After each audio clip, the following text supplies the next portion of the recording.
جھنڈا لہرایا تھا، ٹھیک ہے، یہ جو ہے پہلا موقع تھا۔ تو 3 جھنڈے تیار ہوئے، ایک حباب ابن مناظر رضی اللہ تعالیٰ عنہ کو، دوسرا سعد ابن ابی عبادہ رضی اللہ تعالیٰ عنہ کو، اور تیسرا جو جھنڈا بنایا گیا تھا وہ حضرت عائشہ صدیقہ رضی اللہ تعالیٰ عنہا کی اوڑھنی سے بنایا گیا تھا، اور یہ جھنڈا تھا حضرت علی رضی اللہ تعالیٰ عنہ کے ہاتھ میں، ٹھیک ہے۔ تو یہ جھنڈے لے کر یہ فوج نکلی، اور راستے میں یہ لوگ یہ ترانہ گاتے ہوئے نکلے کہ خدا بندہ اگر تو نہ ہوتا تو ہم کو یہ ہدایت نہ ملتی، ہماری جانیں قربان، ہم کو معاف کر دے، ہم پر تسلی اتار اور ہمارے قدم جما، ظالموں نے ہماری طرف ہاتھ بڑھائے ہیں اور فتنہ کھڑا کر رکھا ہے، تو ہم ان سے دبنے والے نہیں ہیں، تیری مہربانی سے ہم بے نیاز کبھی بھی نہیں ہو سکتے۔ یہ جملہ دہراتے ہوئے، یہ عربی میں یہ شعر کا ترجمہ ہے، تو اس طریقے سے یہ ترانہ گاتے ہوئے نکلے۔ ایمان کا بھرپور جوش تھا، جوش میں بھرے ہوئے تھے، سمجھو جوش سے بھرا ایک دریا امڑ رہا تھا، ٹھیک ہے۔ تو رات کے اندھیرے میں یہ خیبر کے قلعے تک جا پہنچے۔ تو اب موقع تھا کہ رات کے اندھیرے میں ہی ان پر حملہ کریں، لیکن آپ صلی اللہ علیہ وسلم نے ایسا کرنے سے منع کیا اور حکم دیا کہ صبح کا انتظار کیا جائے۔ صبح ہوئی اور یہودیوں نے حسب معمول اپنے قلعوں کے پھاٹک کھول دیے۔ جیسے ہی قلعوں کے دروازے کھولے تو سامنے دیکھا کہ نبی علیہ الصلوۃ والسلام فوج کے ساتھ کھڑے ہیں۔ ڈر کے مارے چلانے لگے کہ محمد کی فوج، محمد کی فوج۔ آپ صلی اللہ علیہ وسلم اب تک لڑنا نہیں چاہتے تھے، اس لیے اب بھی حملے کا حکم انہوں نے نہیں دیا تھا، لیکن یہودیوں نے صلح کے بجائے لڑنا ہی صحیح سمجھا، انہوں نے لڑائی کی ٹھان لی، انہوں نے صلح کرنا ہی نہیں چاہا۔ یہ دیکھ کر آپ صلی اللہ علیہ وسلم نے پہلے تو مسلمانوں کو نصیحت فرمائی اور پھر جہاد کا حکم سنایا۔ اچھا، جب بھی کبھی جنگ ہوتی تھی یا کسی دستے کو جنگ کے لیے بھیجا جاتا تھا تو ان کو نصیحت کی جاتی تھی۔ کیا نصیحت؟ پہلا، اسلام کی دعوت کی جاتی تھی، اسلام کی دعوت یعنی ایک اللہ کی طرف بلایا جاتا تھا، اگر وہ اس بات پر مانے تو ٹھیک، نہیں تو صلح کی دعوت دی جاتی تھی کہ چلو جنگ نہیں، تم اسلام قبول نہیں کرتے تو نہ صحیح صلح کر لیتے ہیں، ایک معاہدہ کر لیتے ہیں۔ لیکن اگر اس پر بھی سامنے والا راضی نہ ہو اور جنگ ہی کرنا چاہے، تلوار ہی چلانا چاہے، تو تب تلوار چلانے کا حکم تھا۔ یہ نصیحت ہر ایک فوج کو کر کے بھیجی جاتی تھی۔ تو اس سے ایک بات صاف ہوتی ہے کہ اسلامی فوج جب بھی نکلتی تھی یا کوئی جہاد کے لیے نکلتا تھا، کوئی اللہ کی راہ میں لڑنے کے لیے نکلتا تھا، تو وہ ڈائریکٹلی وار نہیں کرتا تھا۔ 3 شرطیں: اسلام کی دعوت دینا، صلح کی دعوت دینا، اور تب بھی دشمن راضی نہ ہو اور وہ لڑنا ہی چاہے تو تب لڑائی کرنا۔ اگر وہ لڑائی نہیں چاہتا تو 2 شرطیں اس کے پاس، یا تو وہ صلح کر لے یا اسلام قبول کر لے، یا پھر جنگ کے لیے وہ تیار ہو جائے۔ تو اس طریقے سے آپ صلی اللہ علیہ وسلم نے نصیحت فرمائی اور پھر جہاد کا حکم سنایا۔ مسلمانوں نے پہلے نعام نامی قلعے پر حملہ کیا۔ محمود ابن مسلمہ رضی اللہ تعالیٰ عنہ ایک بہادر مسلمان اس دستے کے آفیسر تھے۔ وہ بہت اچھی طریقے سے لڑے، لیکن گرمی کے دن تھے اور گرمی کی وجہ سے تھوڑا سا یہ نڈھال ہو گئے اور قلعے کی ایک دیوار کے سائے میں بیٹھ گئے۔ یہودی سردار کنانا چھپکے سے دیوار کے اوپر چڑھ گیا اور وہاں سے ایک چکی کا پارٹ جو ہوتا ہے نا، چکی کے 2 جو حصے ہوتے ہیں، اوپر سے اس نے چکی کا ایک پارٹ ان کے سر پہ گرا دیا، اور اس کے صدمے سے وہ وہیں، مطلب جیسے سمجھو چکی کا جو پارٹ ہوتا ہے کتنا بھاری ہوتا ہے، اوپر سے اگر وہ سر پہ پھینکا جائے تو انسان کی کیا حالت ہو سکتی ہے ہم تصور کر سکتے ہیں۔ تو جیسے ان کے سر پہ گرا وہ وہیں پر شہید ہو گئے۔ لیکن اس قلعے کے دروازے مسلمانوں نے اب کھول لیے تھے۔ نیکسٹ تھا قاموس کا قلعہ۔ اس پر مرحب نام کا ایک مشہور یہودی بہادر مقرر تھا۔ اس کے مقابلے کے لیے کئی روز تک بڑے بڑے صحابہ فوج لے کر گئے تھے، لیکن فتح کا فخر کسی کو حاصل نہیں ہوا، یعنی کوئی بھی اس کو ہرا نہیں سکا۔ جب لڑائی زیادہ بڑھی تو ایک دن شام کو آپ صلی اللہ علیہ وسلم نے ارادہ فرمایا کہ کل میں جھنڈا اسی شخص کے ہاتھ میں دوں گا جس کے ہاتھ میں اللہ تعالیٰ نے فتح لکھی ہوگی۔ آپ صلی اللہ علیہ وسلم جو اللہ اور اس کے رسول کو چاہتا ہے اور اللہ اور اس کے رسول اس کو چاہتے ہیں، تو آپ صلی اللہ علیہ وسلم نے یہ بات کہی۔ یہ رات بہت ہی امید اور انتظار والی رات تھی۔ سب صحابہ کرام کے دل میں یہ آگ بھڑک رہی تھی کہ پتہ نہیں وہ کون ہے جس کے ہاتھ میں جھنڈا دیا جائے گا۔ پتہ نہیں وہ کون ہے جو اللہ اور اس کے رسول کو چاہتا ہے اور اللہ اور اس کے رسول اسے چاہتے ہیں۔ تو سب اسی تڑپ میں رات گزارتے رہے۔ صبح ہوئی تو کانوں میں آواز آئی کہ علی کہاں ہے؟ اب حضرت علی کی آنکھوں میں درد تھا تو ان کو بلایا گیا۔ آپ صلی اللہ علیہ وسلم نے ان کے آنکھوں میں اپنے منہ سے لعاب لگایا اور دعا فرمائی اور خیبر کی فتح کا جھنڈا ان کے ہاتھ میں دے دیا۔ اب حضرت علی پوچھتے ہیں کہ کیا یہود کو لڑ کر مسلمان بنانا ہے؟ آپ نے فرمایا نہیں، نرمی کے ساتھ ان کے سامنے اسلام پیش کرو۔ اگر ایک آدمی بھی تمہاری ہدایت سے مسلمان ہو جائے تو یہ سرخ اونٹوں کی دولت سے بہتر ہے۔ سرخ اونٹ یعنی کہ بہت قیمتی اونٹ ہوتا ہے، اس سے بھی کہیں زیادہ بہتر ہے ایک شخص بھی اگر مسلمان ہو جائے تو۔ اب مرحب جو ہے قلعے سے اپنی بہادری کے گیت گاتے ہوئے نکلا کہ خیبر جانتا ہے کہ میں مرحب ہوں، اسلحہ میں ڈوبا ہوا تجربے کار بہادر ہوں۔ مرحب کی یہ بات سن کر حضرت علی نے جواب میں کہا، میں وہ شیر ہوں جس کا میری ماں نے شیر نام رکھا ہے، اور میں جنگل کی شیر کی طرح ہی خوفناک ہوں۔ یوں کہتے ہوئے حضرت علی رضی اللہ تعالیٰ عنہ نے تلوار زور سے ماری اور اس طریقے سے ماری کہ سر کو کاٹتے ہوئے دانتوں تک تلوار جو ہے وہ اتر آئی۔ مرحب وہیں آن دا اسپاٹ مر گیا اور قلعے کا پھاٹک مسلمانوں کے ہاتھوں میں تھا۔ اب لڑائی ہوئی اور 15 مسلمان شہید ہوئے۔ یہودیوں نے اب ڈر کر صلح کر لی اور صلح کی شرط یہ ٹھہرائی گئی کہ زمین مسلمانوں کے قبضے میں چھوڑ دی جائے، زمین ہمارے قبضے میں چھوڑ دی جائے، یعنی کہ یہودیوں کے قبضے میں چھوڑ دی جائے، پیداوار کا آدھا حصہ ہم مسلمانوں کو دے دیا کریں گے۔ اور یہودیوں کی یہ درخواست منظور ہو گئی۔ یہ گویا زمینداری کا پہلا سبق تھا جو یہودیوں نے مسلمانوں سے سیکھا تھا۔ آپ صلی اللہ علیہ وسلم کو اب ان پہ ترس آیا اور ترس کھا کر ان کی اس ریکویسٹ کو انہوں نے قبول کیا۔ خیبر کی آدھی پیداوار کی جو بھی زمینوں کی ملکیت تھی وہ خیبر میں لڑنے والے مسلمانوں کو دی گئی اور آدھی اسلامی خزانے کی ملکیت میں قرار پائی۔ اسی میں سے آپ صلی اللہ علیہ وسلم کا بھی 5واں حصہ تھا، جس کی آمدنی سے آپ اپنے گھر کی ضروریات کو پورا کرتے تھے اور باقی سارا کچھ اسلام کی مصلحتوں میں لگا دیا کرتے۔ اسلام کے لیے جو بھی کام آتا تھا اس میں یہ ساری اماؤنٹ لگا دیا کرتے تھے۔ دیکھو یہ بھی ایک قسم کی سنت ہے۔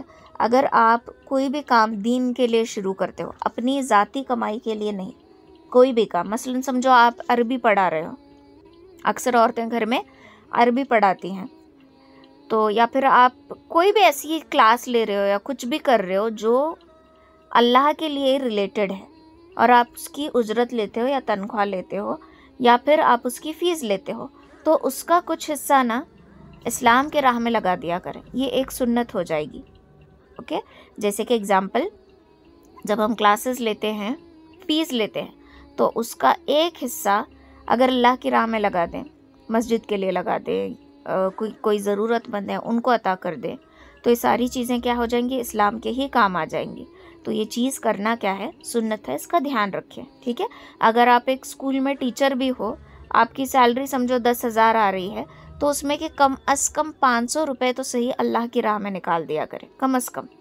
بہت بڑی اماؤنٹ یا نہیں ہوگی 10,000 کے سامنے، کم از کم اتنی تو اللہ کی راہ میں، اگر اتنے بھی نہیں ہو سکتے تو اس سے کم صحیح، لیکن کسی کی مدد کرنے کے لیے نکال دیں اور یہ سوچیں کہ میں اللہ کے لیے کر رہی ہوں، ٹھیک ہے؟ بہرحال سال میں جتنی بھی کھیتی ہوتی تھی اور اس کو کٹوایا جاتا تھا، تو جب کٹوانے کا وقت آتا تھا تو آپ صلی اللہ علیہ وسلم عبداللہ ابن رواحہ صحابی کو خیبر بھیج دیتے تھے۔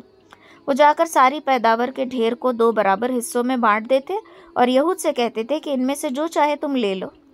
یہود کی آنکھوں کے لیے یہ عدل اور انصاف کا نظارہ جو ہے بالکل نیا تھا، کیونکہ انہوں نے کبھی عدل اور انصاف سے کام کیا ہی نہیں تھا۔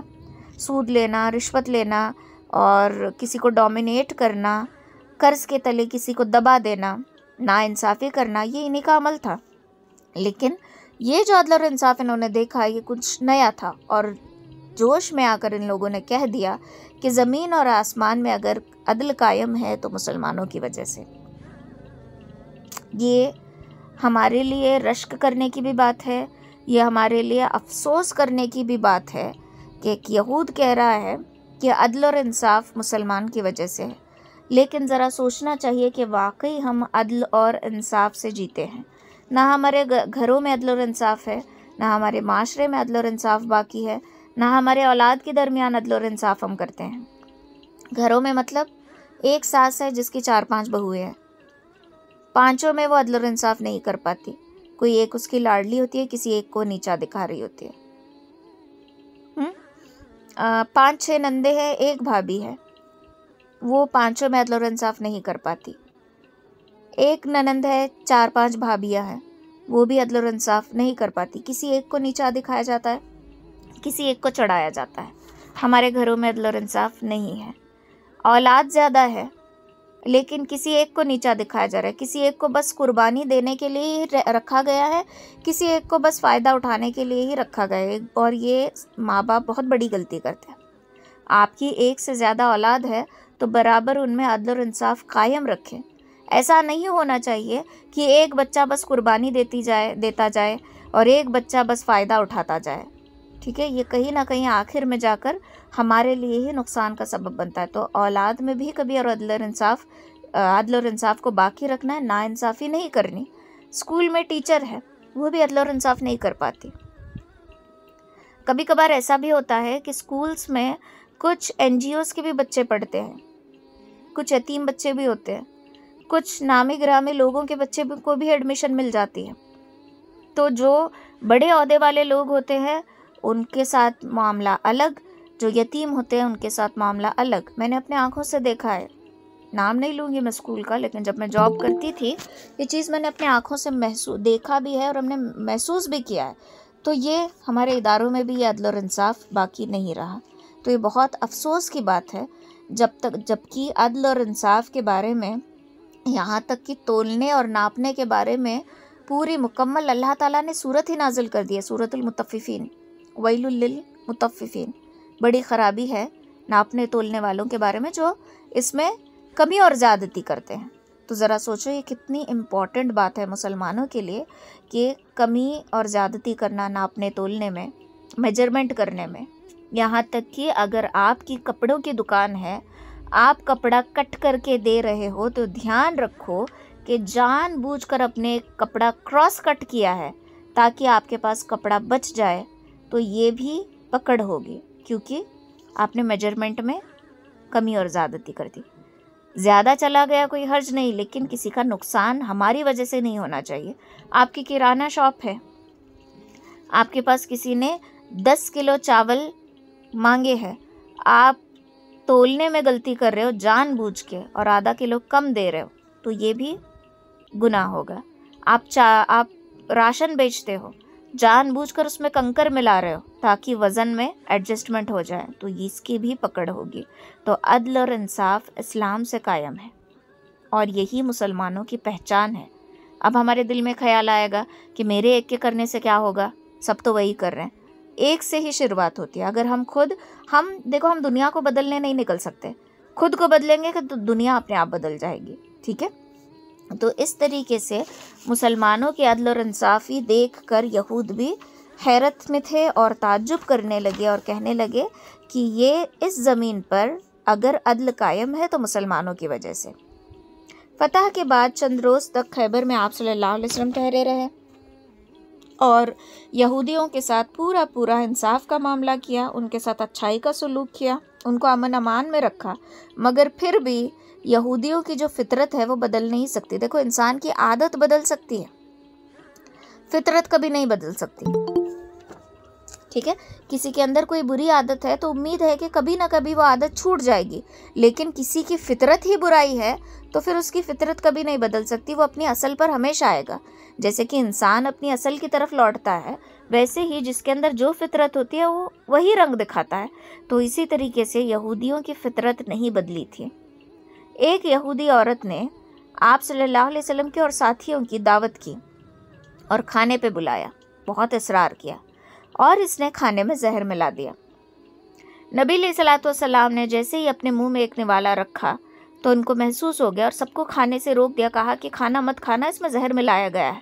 لیکن تب تک ایک صحابی جو ہے وہ کھا چکے تھے، مطلب ان کے اچھی طریقے سے چبا کر وہ نوالا نگل چکے تھے۔ اب جب تک انہوں نے کہا وہ کھا چکے تھے اور اس عورت کو بلایا اور اس سے جب انکوائری کی تو اس نے اپنے جرم کو قبول کر لیا اور کہا کہ ہاں میں نے زہر ملایا تھا۔ لیکن اس پر بھی آپ صلی اللہ علیہ وسلم نے اس کو معاف کر دیا تھا، چھوڑ دیا تھا. لیکن اتنے میں وہ صحابی جنہوں نے وہ جو نوالا کھا لیا تھا نا، ان کے اوپر دھیرے دھیرے زہر کا اثر ہونے لگا اور وہ وفات پا گئے. زہر کا توڑ نہیں مل سکا اور اس وجہ سے انتقام کے لیے اس عورت کو بھی قتل کر دیا گیا، وہ عورت بھی ماری گئی. خیبر کے پاس ایک ترائی تھی جس کو وادی القارہ کہتے ہیں. اس میں تیمہ اور فدق وغیرہ یہودیوں کے چند گاؤں تھے. مسلمان ادھر بھی بڑھے.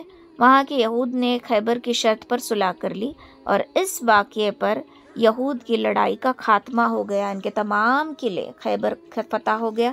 ان کے تمام قلعے اب مسلمانوں کے ہاتھوں میں تھے اور اب ان کے ساتھ لڑائیاں بھی ختم ہو گئی اور اب یہودیوں کے پاس ہارنے کے لیے کچھ بھی باقی نہیں تھا اور یہودی یہاں پر نرم پڑ گئے. لیکن یاد رکھنا، خاتمہ نہیں ہوا. ٹھیک ہے، تو جیسے ان کی فطرت نہیں بدلتی، آج بھی ان کی فطرت نہیں بدلی ہے. ان کے خون میں ہی غداری ہے. ان کے خون میں ہی غداری ہے. ان کے اندر دھوکہ بھرا پڑا ہے اور یہ کبھی کسی کے سگے نہیں ہو سکتے. اگر ہم ان یہودیوں کو یوسف علیہ السلام کے دور سے اگر غور کریں گے تو یوسف علیہ السلام کے دور سے ہی ان کے اندر غداری ہے. یوسف علیہ السلام کے بڑے بھائی یہودا سے یہ جو نسل ہے آباد ہوئی یہودیوں کی، اس نے یوسف علیہ السلام کو دھوکہ دیا. پھر اس کے بعد معافی تلافی کی، یعقوب علیہ السلام نے معاف کیا، سب کچھ ہو گیا. اب سب مل کر رہنے لگے. اب سب ہونے کے بعد یعقوب علیہ السلام کے بھی دنیا سے پردہ فرمانے کے بعد، یوسف علیہ السلام کے بھی دنیا سے چلے جانے کے بعد پھر انہوں نے اپنا اصل رنگ دکھایا. پھر بنی اسرائیل کی قوم آئی، پھر انہوں نے اپنا اصل رنگ دکھایا. اس کے لیے شیطان یہی کہتا ہے کہ یہ میری فیوریٹ قوم تھی، کیونکہ یہ ایک بار مان لیتے تھے اور پھر اپنے اصل پر آتے تھے. تو بنی اسرائیل کی جو قوم تھی یہ شیطان کی فیوریٹ قوم تھی.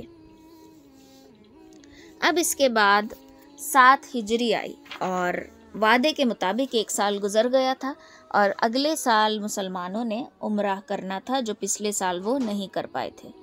تو اس سے پہلے آتا ہے کہ 6 ہجری میں، بعض روایت میں آتا ہے کہ 8 ہجری میں سورۃ النصر نازل ہوئی. اس کو سورۃ التودی بھی کہا جاتا ہے، الوداع والی سورت. اوکے، یہ ایک آخری سورت ہے جو مکمل نازل ہوئی. سورہ فاتحہ پہلی سورت جو مکمل نازل ہوئی. پہلی وہی سورہ علق کی 5 آیتیں، پوری سورت نہیں نازل ہوئی. مکمل کمپلیٹ سورت جو پہلے نازل ہوئی سورہ فاتحہ ہے.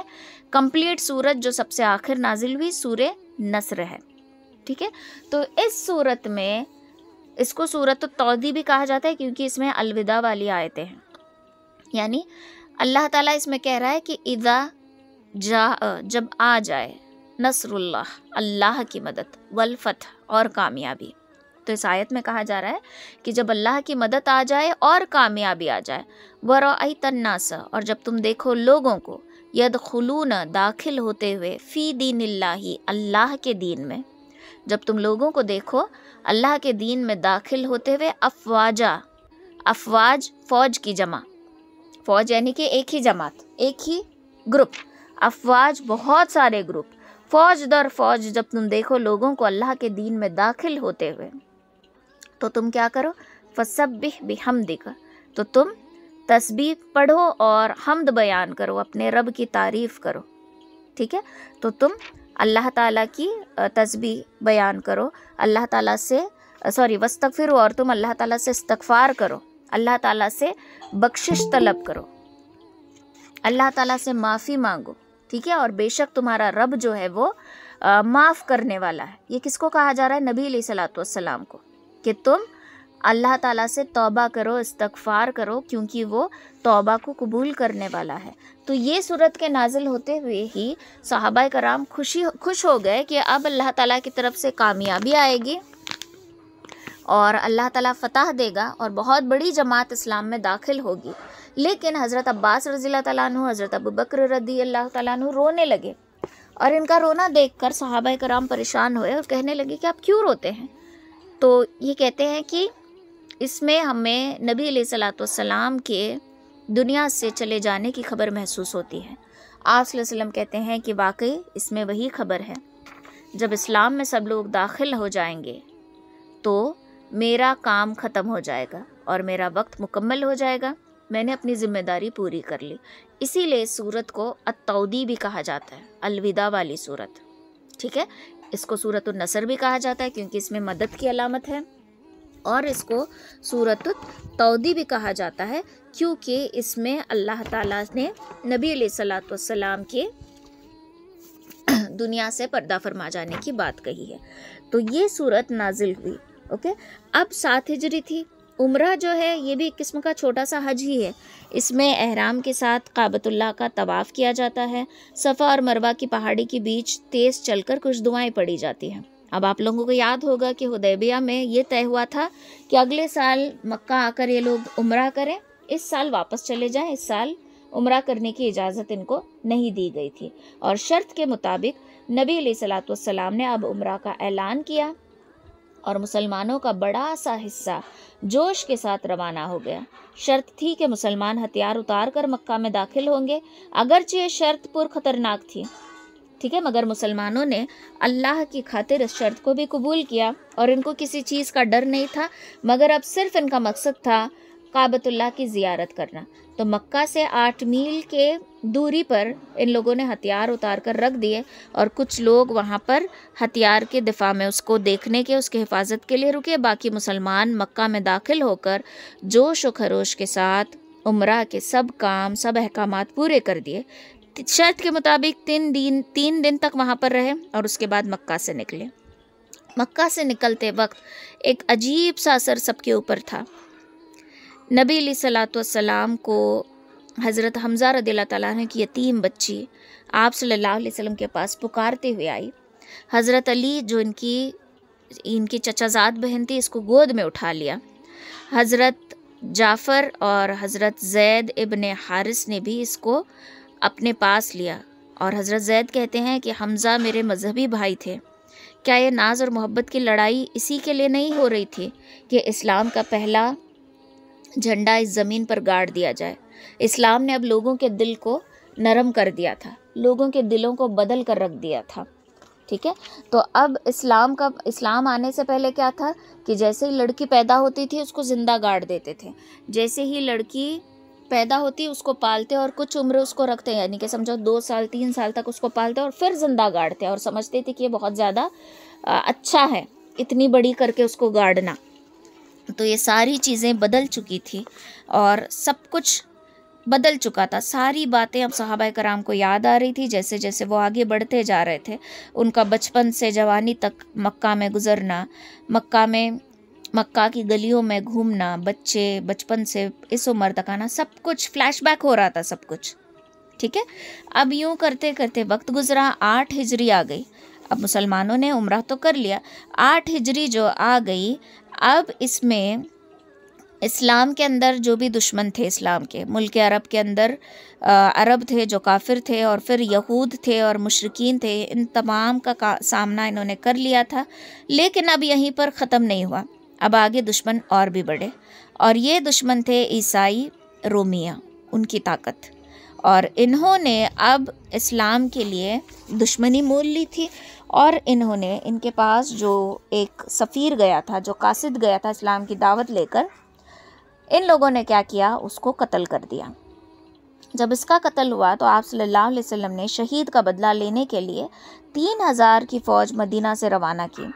حضرت جعفر، عبداللہ ابن رواحہ اور حضرت زید ابن حارث رضی اللہ تعالیٰ عنہم اس کے خاص طور میں اس میں بھیجے گئے، اور آپ صلی اللہ علیہ وسلم نے فوج کی سرداری حضرت زید کو دے دی، اور ساتھ ہی فرمایا کہ اگر زید شہید ہو جائیں تو جعفر جو ہے فوج کی ذمہ داری لینا، اور اگر یہ بھی شہید ہو جائیں تو زید ابن رواحہ فوج کے افسر ہوں گے. ٹھیک ہے، یہ کہہ کر انہوں نے فوج رواں کر دی. حوران کا بادشاہ جب اس کو یہ خبر لگ چکی تھی تو اس نے 1 لاکھ کی قریب فوج تیار کی. خود روم کے قیصر نے بے شمار فوجیوں کے ساتھ یہاں پر خیمہ ڈال دیا، یعنی کہ اپنے ٹینٹس لگائے. آپ صلی اللہ علیہ وسلم نے مسلمانوں کو تاکید کی تھی کہ لڑائی سے پہلے دشمنوں کو، پھر وہی شرطیں، صلح کا، پہلے تو اسلام کی دعوت دینا، صلح کا موقع دینا، اگر یہ نہ کرے تو تب جنگ کے لیے آگے بڑھنا. اب مسلمان 3000 کی فوج لے کر کھڑے ہیں اور لاکھوں کا دلدل سامنے ہے. اب صرف تصور کرتے جاؤ کہ سامنے لاکھوں کی فوج کھڑی ہے اور مسلمانوں کی تعداد بہت زیادہ ہے۔ اب مسلمان اللہ کی راہ میں نکلے تھے، اپنے جان ہتھیلی پر لے کر نکلے تھے، وہ شہادت کی شوق میں تھے، ان کو موت کا کوئی ڈر نہیں تھا۔ عبداللہ ابن رواحہ نے کہا کہ ہم تعداد کی کمی اور بیشی اس پر بھروسہ نہیں رکھتے، ہم مذہب کی طاقت پہ لڑتے ہیں اور ہم بھروسہ رکھتے ہیں اللہ پر۔ اس پر 3000 کے چھوٹے گروہ نے 1,00,000 کی فوج پر حملہ کر دیا۔ حضرت زید برچیاں کھا کر شہید ہو گئے۔ ان کی جگہ حضرت جعفر رضی اللہ تعالیٰ عنہ نے آگے بڑھ کر اسلام کا جھنڈا ہاتھ میں لے لیا۔ اسی طرح بہادری سے لڑتے رہے کہ ایک ہاتھ ان کا کاٹ دیا، ایک ہاتھ شہید ہو گیا، دوسرے ہاتھ میں جھنڈے کو پکڑ لیا اور پھر لڑتے رہے، دوسرا ہاتھ بھی شہید ہو گیا، سینے سے چمٹا لیا اس جھنڈے کو۔ آخر تلواروں اور برچیوں کے 90 زخم کھانے کے بعد دم نکل گیا، گر گئے اور شہید ہو گئے۔ ان کے بعد جیسے کہ نبی علیہ الصلوۃ والسلام نے کہا تھا، عبداللہ ابن رواحہ نے جھنڈا ہاتھ میں لے لیا اور وہ بھی بالآخر شہید ہو گئے۔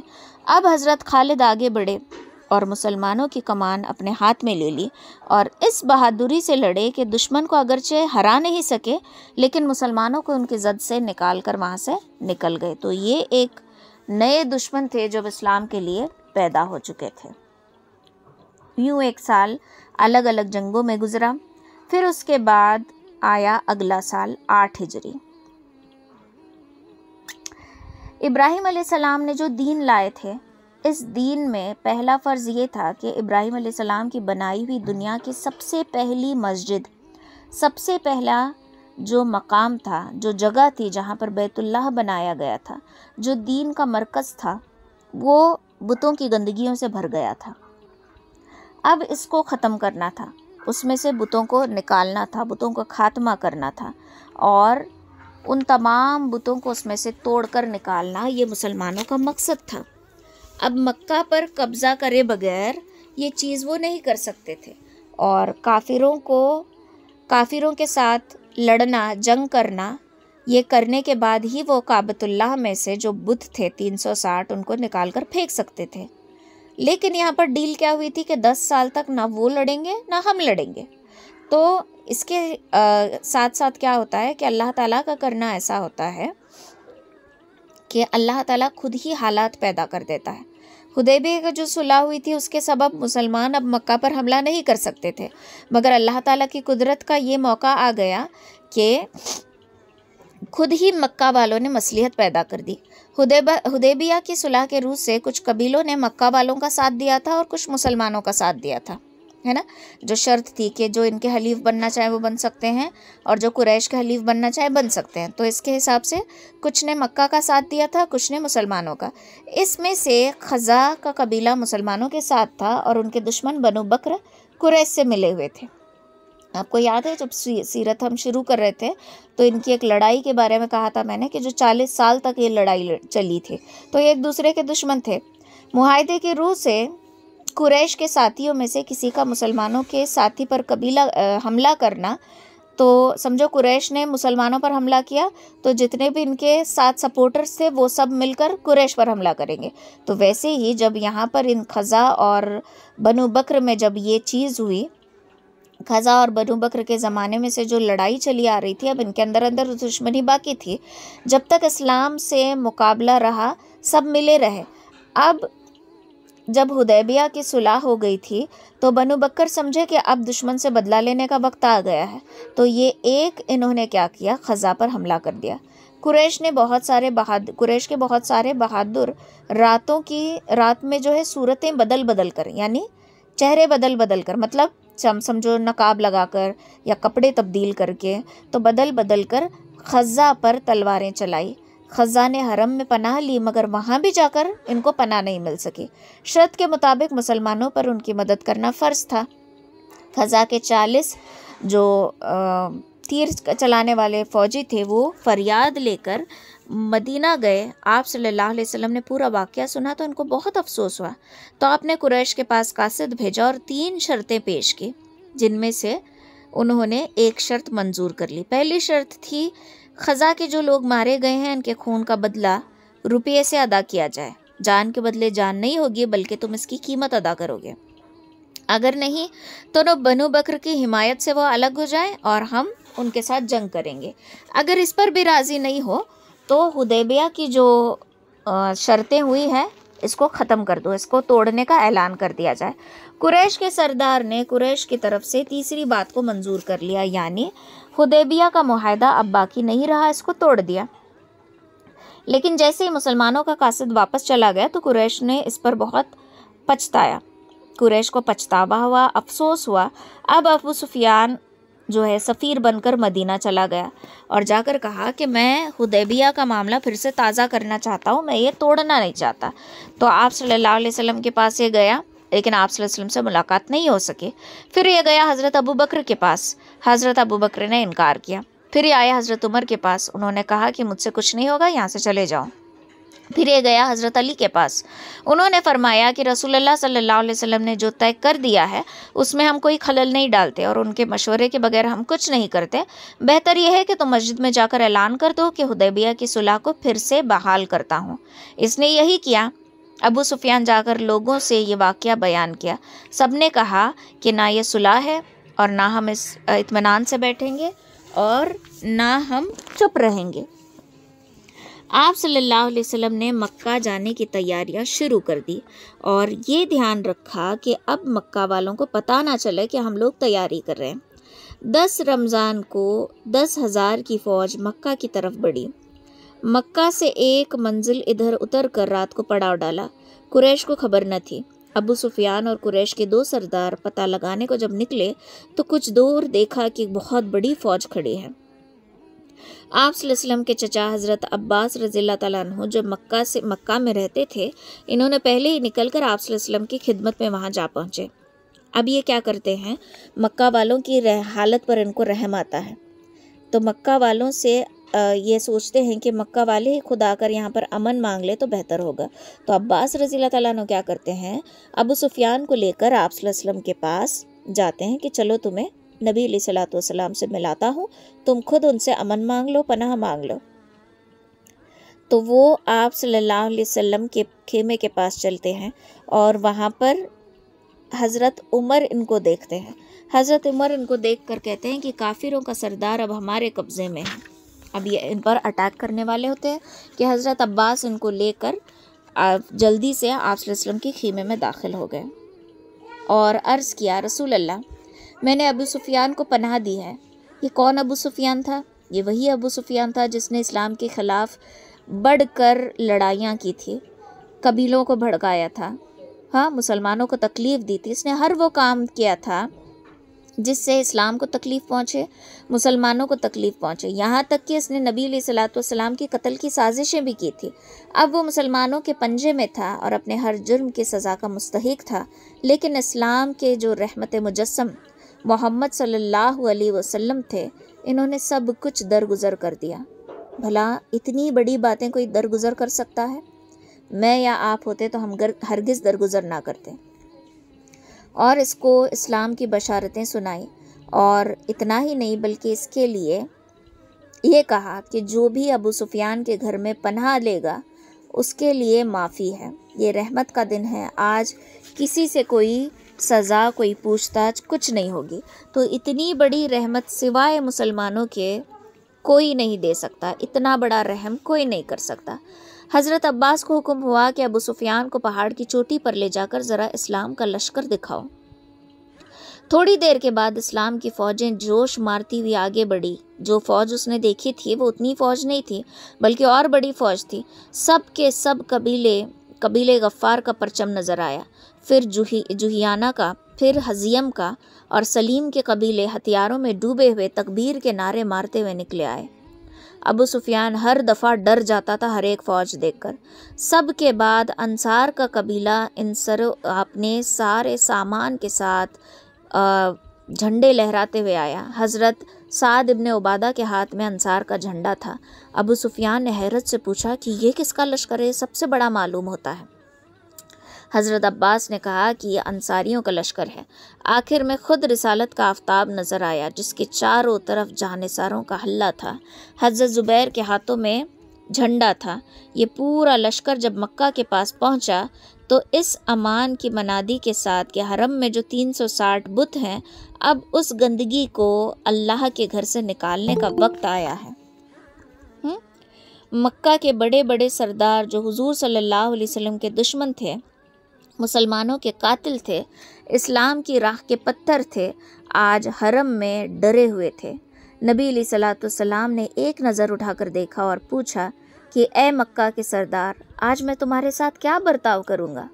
سب نے کہا آپ جوانوں کے شریف بھائی، بوڑھوں کے شریف بھتیجے ہیں۔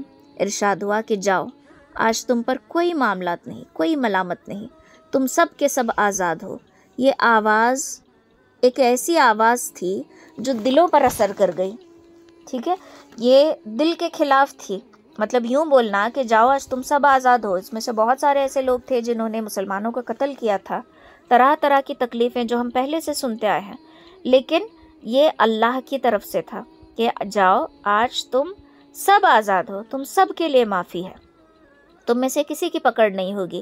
جو ابو سفیان کے گھر میں پناہ لینا چاہے اس کے لیے بھی آزادی ہے، جو یوں بھی پناہ لینا چاہے اس کے لیے بھی آزادی، آج سب کے لیے معافی ہے۔ ہندا جو ابو سفیان کی بیوی تھی، جس نے احد کے میدان میں حضرت حمزہ رضی اللہ تعالیٰ عنہ کی لاش کے ٹکڑے کیے تھے، نقاب اوڑھ کر سامنے آتی ہے اور نبی علیہ الصلوۃ والسلام کے سامنے عام معافی کا پیغام پیش کرتی ہے اور خوش ہو جاتی ہے اور چلاتی ہے کہ اللہ کے رسول، آج سے پہلے مجھے آپ کے خیمے سے زیادہ کسی کے خیمے سے نفرت نہیں تھی، مگر آج آپ کے خیمے سے زیادہ مجھے کسی خیمے سے محبت بھی نہیں ہے۔ ہندا نے بھی اسلام قبول کر لیا، ابو سفیان نے بھی اسلام قبول کر لیا، بس نبی علیہ الصلوۃ والسلام نے اس کو معاف تو کیا، لیکن یہ کہا کہ مجھے کبھی اپنی شکل مت دکھانا، کیونکہ جس بے رحمی سے حضرت حمزہ کے اس نے ٹکڑے کیے تھے وہ منظر نبی علیہ الصلوۃ والسلام نہیں بھول سکتے تھے، اس لیے آپ نے ان کی شکل دیکھنا پسند نہیں کیا، لیکن ان کو معاف بھی کر دیا۔ آج کفر کی ساری قوتیں ٹوٹ گئی تھی، دشمنوں کے سارے منصوبے ناکام ہو گئے تھے، اسلام کی فتح کا جھنڈا مکہ کی 4 دیواریوں پر بلند ہو گیا تھا۔ حضرت صلی اللہ علیہ وسلم نے اس موقع پر ایک بہت ہی پر اثر تقریر فرمائی، کہا ایک کے سوا کوئی اللہ نہیں، کوئی خدا نہیں، اس کی خدائی میں کوئی دوسرا شریک نہیں، اس نے اپنے وعدہ سچا کر دکھایا، اس نے اپنے بندے کی مدد کی اور آخر اس نے کفر کے سارے جٹوں کو اکیلا توڑ دیا۔ ہاں، آج کفر کے سارے فخر اور غرور، خون کے سب پرانے کینے اور جہالت کے سارے بدلے اور ساوے دعوے میرے پاؤں کے نیچے ہیں۔ صرف دو عبدیں باقی رہ گئی ہیں، خانہ کعبے کی تولیت اور حاجیوں کو پانی پلانے کی خدمت۔ یہ 2 چیزیں باقی ہیں جو شروع سے چلتی آ رہی تھی، باقی سب کچھ ختم ہو گیا۔ اب قریش کے لوگوں، اللہ نے اب جہالت کے غرور کو اور باپ داداؤں کے فقر کو مٹا دیا ہے۔ اب آدم علیہ السلام کی ساری نسل برابر ہے، تم سب ایک آدم کے بیٹے ہو، آدم کی مٹی سے بنائے گئے ہو۔ اللہ فرماتا ہے، لوگوں میں نے تمہیں سب کو ایک مرد اور ایک عورت سے پیدا کیا ہے، اور میں نے تم کو قبیلوں اور خاندانوں میں اس لیے بنایا کہ تم آپس میں ایک دوسرے کے پہچان بن سکو۔ تم میں خدا کے نزدیک سب سے شریف وہ ہے جو سب سے زیادہ متقی اور پرہیزگار ہے۔ حسب نسب خاندان اللہ نہیں دیکھتا، بلکہ جو سب سے زیادہ پرہیزگار ہے۔ آج سے اللہ نے شراب کی خرید و فروخت، سود کے کاروبار کو حرام ٹھہرایا ہے۔ اس وقت کعبے اور حرم کے حدود میں حبل، لات، منات وغیرہ جتنے بھی بڑے بڑے بت کھڑے تھے، آج ان کی جھوٹی خدائی کی مدت پوری ہو گئی۔ مسلمانوں نے ایک ہی جھٹکے میں سارے کے سارے ان بتوں کو ختم کر دیا اور اب مکہ فتح ہو گیا۔ اتنی مدت، اتنی تکلیفیں سہنے کے بعد، اتنی قربانیاں دینے کے بعد، اتنے مسلمان شہید ہو گئے۔ اللہ کی مدد یاد ہے، جو مایوس ہو کر یہ لوگ پلٹے تھے حج عمرہ کیے بغیر، حدیبیہ کی شرطیں، مسلمانوں کے دل مایوس ہو گئے تھے۔ حضرت عمر حالات کو ایکسیپٹ نہیں کر پا رہے تھے، لیکن اللہ تعالیٰ نے فتح کا وعدہ کیا تھا، اور فتح کس طریقے سے ہوئی؟ دشمن نے خود غلطی کی، خود ہی شرط کو قبول کیا، خود ہی صلح کا جو معاہدہ تھا اس کو توڑ دیا، اور اب کوئی جنگ نہیں ہوئی، لیکن یہ بے بس تھے, کچھ بھی نہیں کر سکتے تھے. اتنی بڑی تعداد میں مسلمان مکہ میں انٹر ہو گئے. اب یہاں پر مسلمان چاہتے تو چن چن کر بدلہ لے سکتے تھے, یہ ان کا حق تھا. لیکن اسلام ہمیں رحم دلی سکھاتا ہے. اسلام اخلاق کے بلند مرتبے پر مسلمانوں کو فائز کیا گیا ہے. نبی علیہ الصلوۃ والسلام کو اخلاق عظیمہ دیا گیا ہے, اور یہ اخلاق ہمیں سکھاتا ہے درگزر کرنا, معاف کرنا, ٹھیک ہے, پہلے سے زیادہ اچھے تعلقات قائم کرنا. کسی پر ظلم کرنا, کسی پر زیادتی کرنا اسلام نہیں سکھاتا. ایک چیز ہم نے یہ بھی دیکھی کہ اسلام تلوار کے زور پہ نہیں پھیلاتا. کسی کو زور زبردستی مسلمان بنانا اسلام نہیں سکھاتا. جو تصور آج ہمارا بنایا گیا ہے, جو چیزیں میڈیا ہمیں دکھاتی ہے, جو چیزیں ٹی وی پر دکھائی جاتی ہیں, جو چیزیں فلم انڈسٹری ہمیں دکھاتی ہے, جو چیزیں ٹی وی سیریلز میں دکھائی جاتی ہیں, جو چیزیں دنیا کے لوگ کہتے ہیں, وہ سارے جھوٹ ہیں. اسلام زور زبردستی سے نہیں پھیلایا گیا. کسی کے گردن پہ تلوار رکھ کے اس کو زبردستی کلمہ پڑھنے کے لیے نہیں کہا گیا, بلکہ اسلام دلوں پر اثر کرنے والا چیز ہے, دلوں پر اثر کرنے والا مذہب ہے. اسلام نے خود دل میں جگہ بنائی اور لوگ اخلاق سے متاثر ہو کر مسلمان ہو گئے. تو اس سے ایک سبق ہمیں کیا ملتا ہے؟ پہلی چیز تو ہمیں یہ سیکھنے کو ملی کہ اللہ کے ہر فیصلے پر راضی رہنا, کیونکہ اللہ تعالیٰ ان دروازوں کو کھولتا ہے جن کو ہم نہیں جانتے, ٹھیک ہے. دوسری چیز درگزر کا معاملہ رکھنا, معاف کرنے والے بننا, ٹھیک ہے, رحم کرنے والے بننا, اپنے اخلاق کو سنوارنا. دیکھو کوئی متاثر ہوتا ہے ہمیں دیکھ کر, تو ہمارے اخلاق دیکھ کر, اور وہ یہ سوچتا ہے کہ مسلمان ایسا ہے تو اسلام کتنا اچھا ہوگا. لیکن افسوس, بہت افسوس کے ساتھ کہنا پڑ رہا ہے کہ ہم نے اپنے اخلاق پر محنت کرنا چھوڑ دیا ہے. ہم ویسے مسلمان بننے کی فکر ہی نہیں کرتے جیسے مسلمان ہمیں بننا چاہیے. ہم بہت پیچھے ہیں. ایک وہ وقت تھا جب مسلمانوں کے اخلاق دیکھ کر لوگ مسلمان ہوتے تھے, اسلام سے محبت کرتے تھے. آج یہ وقت ہے کہ مسلمانوں کو جاہل کہا جاتا ہے, مسلمانوں کو ان ایجوکیٹڈ کہا جاتا ہے, مسلمانوں کو بے سلیقہ کہا جاتا ہے, مسلمانوں کو ادب والی زندگی ان کے پاس نہیں ہے, اس نظر سے دیکھا جاتا ہے. کیونکہ ہم نے اپنے ہاتھوں سے یہ موقع دیے ہیں لوگوں کو کہنے کے. اگر ہم نے اپنی زندگی گزاری ہوتی, اپنے زندگی میں سلیقہ لایا ہوتا, با ادب زندگی ہم گزار رہے ہوتے, اپنے معاشرے میں اپنے سلیقے کو ہم نے سنوارا ہوتا, تو آج ہمارے اخلاق دیکھ کر بھی لوگ متاثر ہو کر مسلمان ہو رہے ہوتے. لیکن ہم اس میں بہت پیچھے رہ گئے. اسی لیے اللہ کہتا ہے کہ تم کو میں نے بہترین امت میں سے نکالا ہے.